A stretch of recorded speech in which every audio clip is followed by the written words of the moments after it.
yung deferment of arrest warrant ay isa sa mga bagay na hiningi namin sa korte, no, na wag muna siya mag-issue habang dinidinig pa itong usapang ito nga tungkol sa jurisdiction. At masasabi ko lang, ang issuance of a warrant is an exercise of jurisdiction, meaning para makapag-issue ang korte ng isang warrant of arrest, kailangan meron siyang jurisdiction. Kasong kriminal ang kinakaharap ni Vice President Sara Duterte sa Quezon City Regional Trial Court, kaugnay ng 3 counts of grave threats na isinampa laban sa kanya ng Department of Justice. Kinokontra ito ngayon ng kampo ng bise sa pamamagitan ng motion to quash o hiling na mabaliwala o madismiss ang kaso. Nakapaloob rin dito ang hiling na ipagpaliban ang paglalabas ng arrest warrant laban sa pangalawang Pangulo. Ayon kay Attorney Paul Lawrence Lim, abogado ni VP Sara, walang jurisdiksyon ng korte sa kanyang kliyente dahil ito ay isang impeachable official.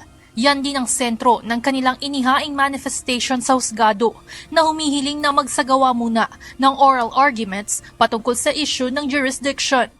Kung pwedeng kasuhan at sampahan ng kaso at ipa-aresto pa nga, no? Kunyari, ang isang vice presidente habang nakaupo pa siya, maski na impeachable officer siya, yung ibang impeachable officers din, ganun din ba? Pwede rin pala silang makasuhan. So it's possible na it might open the floodgates, no, to lawsuits against impeachable officers.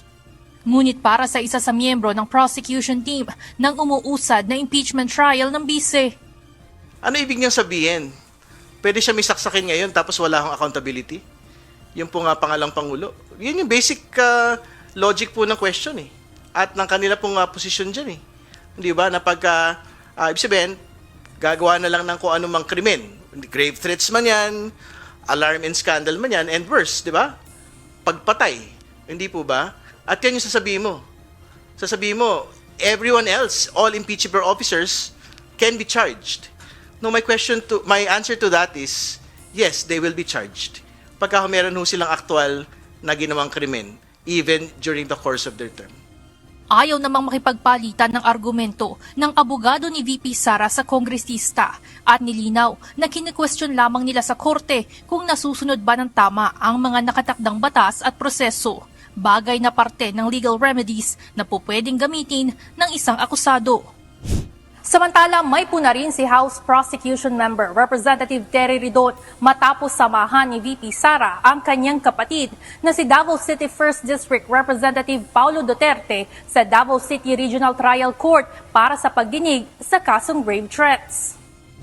Bagamat hindi obligadong dumalo ang pangalawang Pangulo sa impeachment trial, naniniwala ang panig ng prosekusyon na dapat nitong harapin ng mukhaan ang paglilitis. Meron po nga selective attendance yung po nga pangalang Pangulo, no?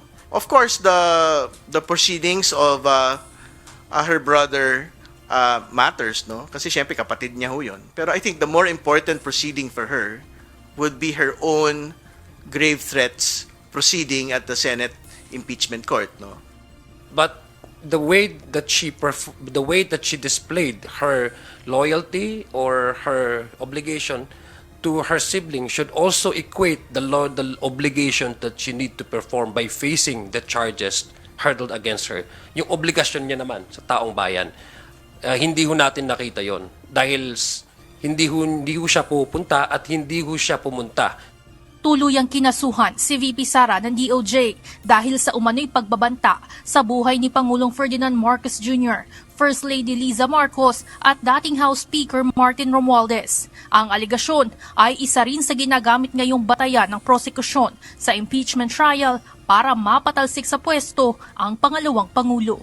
Evan Alvarez, UNCV News and Rescue. Diyos ang aming sandigan, serbisyo publiko ang aming pinahahalagahan.